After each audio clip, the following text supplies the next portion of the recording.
Hello and welcome to Simon's Trading Channel. Happy Thursday to you. That's right, we're just over the middle of the week and it's all downhill from here. Is it just me or does my hair get bigger every day? I'm not sure what's going on with it at the moment.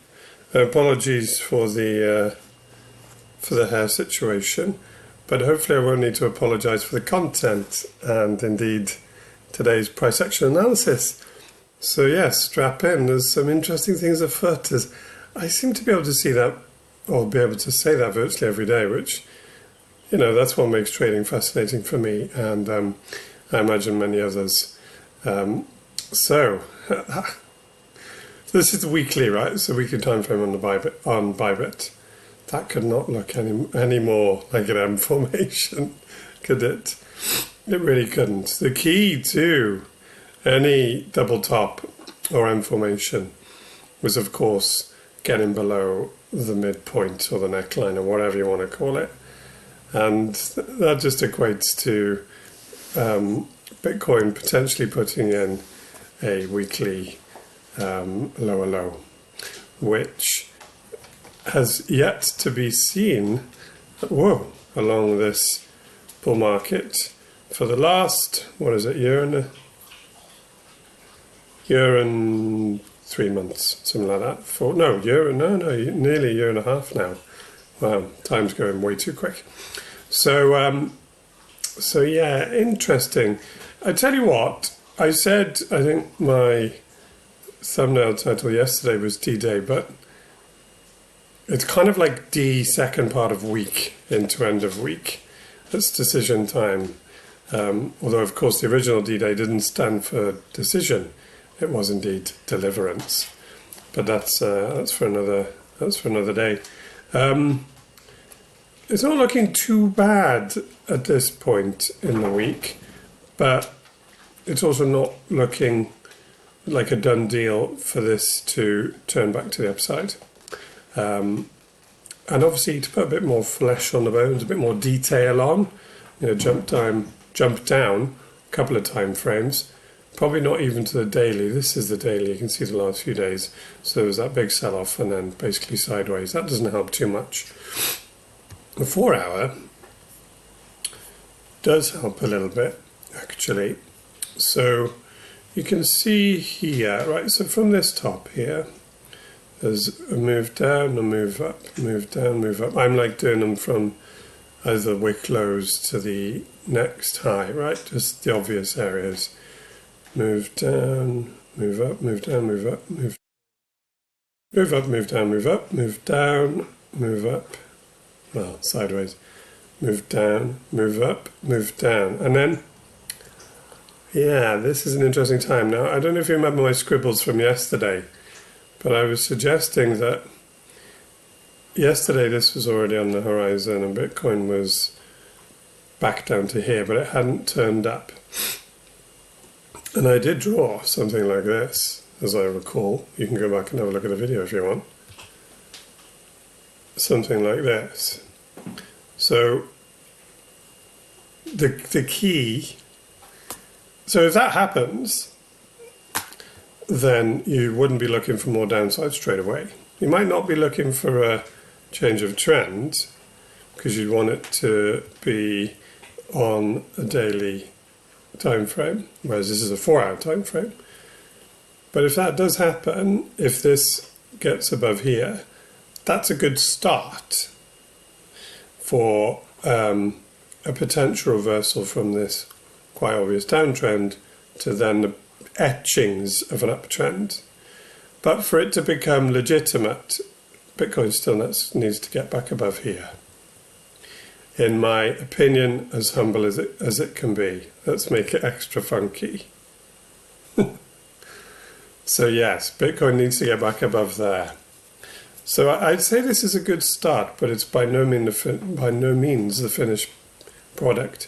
And you can quite clearly see on the 4 hour, there's some serious resistance around 62,400 on Bybit. Which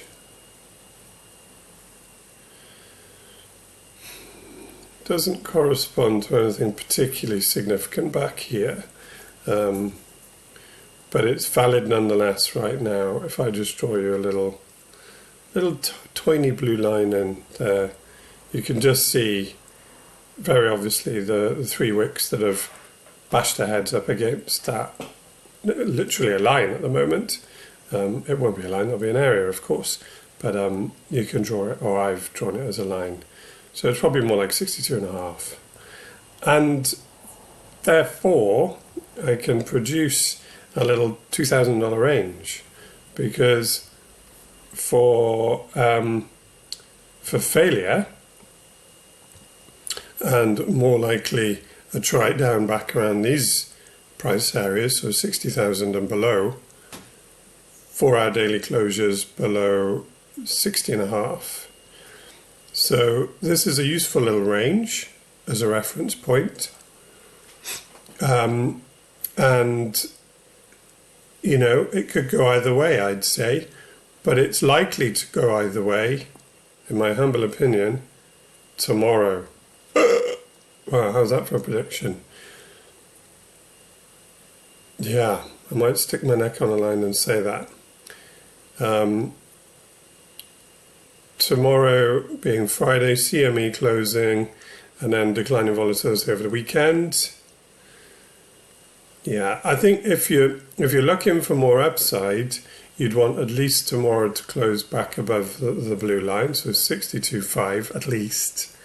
And if you're looking for more downside, below the bottom line, daily closures both really, but at least a few 4 hours. And then into next week, you know, if it has closed and cleared that 62.5 mark, and there's more buying pressure in the beginning of the week, Bitcoin might have a chance of clearing this area at 64.5, and then who knows, and vice versa really. I think if by close of play tomorrow, you're seeing prices back below 60.5, then probably into early next week, back down towards these lows. How long is the video? 7.5. That's okay. Let's say worst case scenario, because all the momentum on the 4 hour and the daily are clearly to the downside, so there's significant time frames. It is building on the 4 hour. Momentum is building to the upside, but it's still below the zero line and therefore predominantly to the downside. So you would expect more downside really first. What was I going to say? Oh yeah, but if Bitcoin did something like this, so let's say Bitcoin did something like this. Let's just say it did something like this. Then and the zero line continued to climb. So maybe something like that. That would be a lower low compared to that, and that indeed would be a higher low. That would definitely be bullish divergence. So that's just like for fun, really. That's just for fun. None of what I've just said is financial advice, and if you take it as such, not very savvy. All right, there we go. I hope you've enjoyed the video. Yeah, if you have, give me one of these and one of those subscribe things. That would be marvellous. And if you haven't enjoyed it, then, as I say every day, don't come back tomorrow, because I'll be here, maybe with even bigger hair. Take care. Enjoy what's left of your Thursday. I'll see you tomorrow for Friday. That'll be CME's closure. Bye-bye.